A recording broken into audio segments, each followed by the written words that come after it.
welcome back to another edition of 42nd Street Pete's Grindhouse.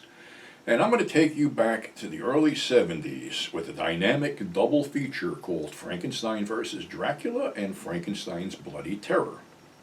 Well, the backstory is that this Frankenstein versus Dracula thing, or whatever, Dracula versus Frankenstein, I guess. Man, I get things mixed up, I'm old.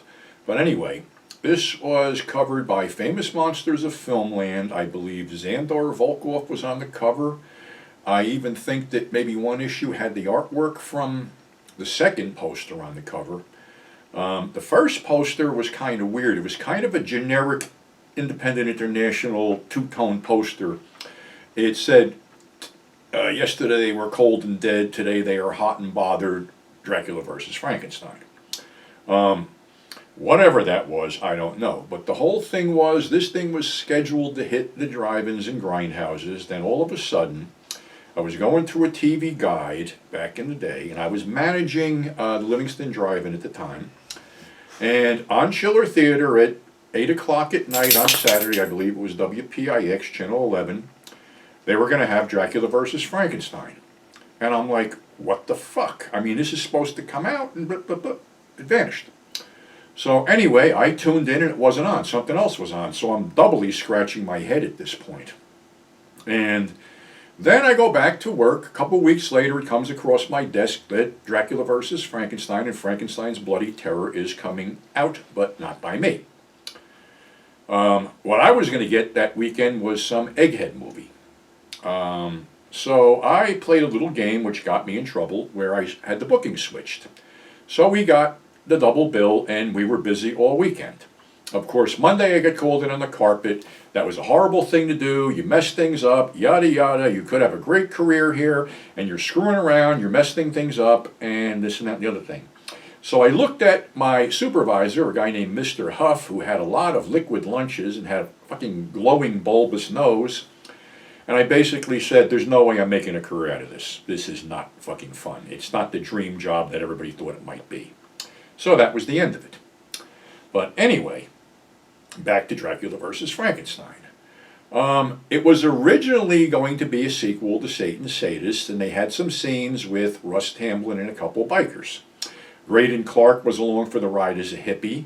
Gary Kent was in there in one scene where basically he got chopped up by Lon Chaney off camera, but he was also the assistant director. Then it had, of course, Lon Chaney Jr. and J. Carrol Naish in what would be their last roles. The premise was that all of a sudden in mid-stream they decided to make it a horror film, and I think it was going to be originally called The Bloodseekers, because they keep making allusions or whatever to taking the blood from these victims that Chaney decapitates and brings back, and it's going to keep them alive. Continuity is not this film's strong point, not at all. It also stars everyone's favorite evil dwarf, Angelo Risito, as Grasbo, the evil dwarf, who actually falls on an axe at one point. Like I said, continuity goes out the window. Regina Carroll is the star who's looking for her sister, who basically was one of the victims of the axe-wielding Chaney. It all culminates with a battle between the two monsters at the end, but there's a bunch of other shit that goes on. And like I say, continuity wasn't this film's strong point.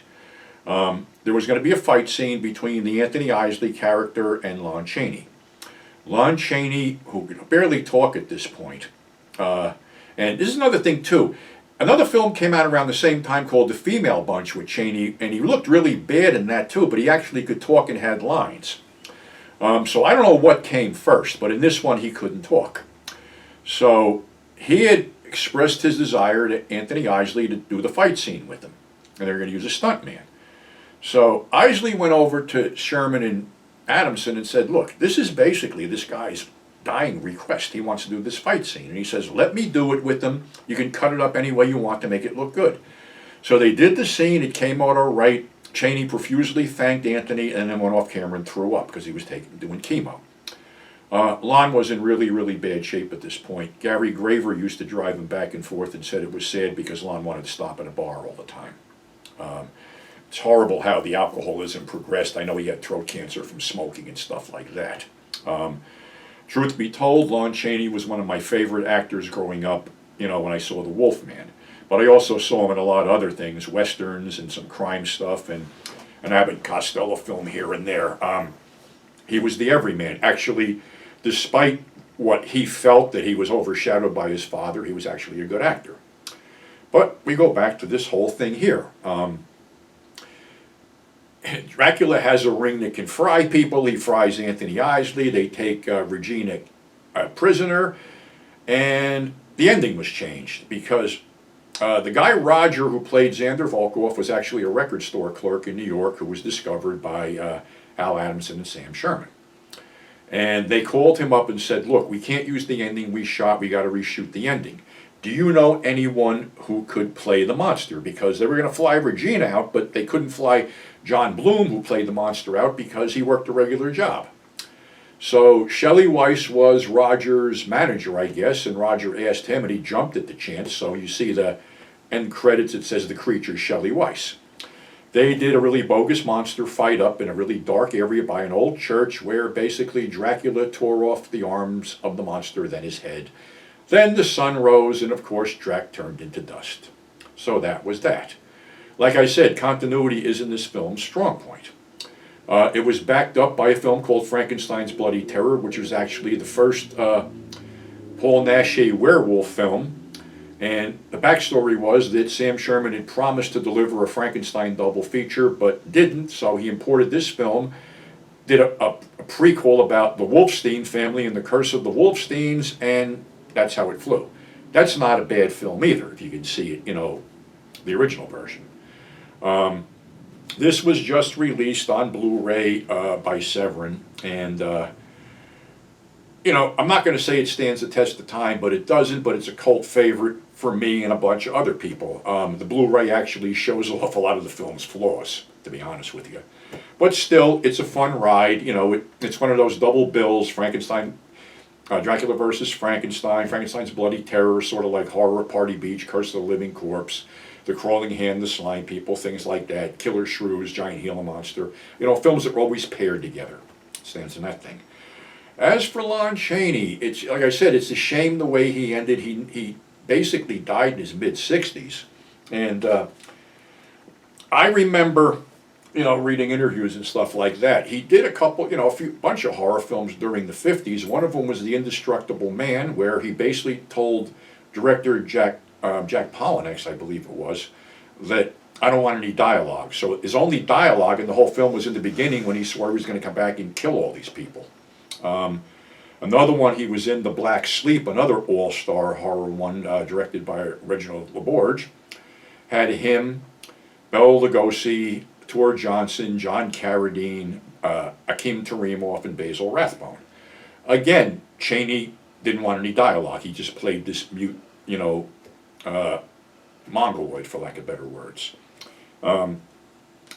Chaney, never ceased to work. Not that he did some great stuff after that, but he was around. In 1966, he appeared as Lenny on the Monkees TV show. In 1967, he was in David Hewitt's really low-budget Gallery of Horrors. And David had some nice things to say about Mr. Chaney. 1967, he was in this Burt Kennedy Western, which is really crazy, called Welcome to Hard Times. He was a bartender. And what happens in this film is this psychotic outlaw, the man from Bodie, played by Aldo Ray, rides into town and basically kills one of the saloon girls. And the original cast in the first part of the film was Lon Chaney as the bartender, Elijah Cook as an undertaker, I think Virginia May, I don't know, a bunch of people in there. But basically, Aldo Ray kills everybody. Basically, everybody in town gets killed except for Henry Fonda. And he sets the town on fire and rides off. Then a new bunch comes in with like Warren Oates, John Anderson, Keenan Wynn, and history repeats itself when he returns. I may have done something on this, but it's worth seeking out because Chaney is actually in it for a bit. After that, he joined up with John Carradine and Basil Rathbone again in this Hillbillies in a Haunted House with, I think it was Ferlin Husky and Jane Mansfield and other throwaway stuff. Also in 67 seemed to have been a banner year because that's when he did Jack Hill's Spider Baby. And according to what I've heard, from Sid Haig and stuff, Chaney took this one really seriously, wasn't drinking too much except for beer, And when Sid met him, he goes, "Mr. Cheney, it's an honor to meet you." And Mr. Cheney turned around and says, "No, I'm Lon, you're Sid. That's the way it is." It was a humble guy.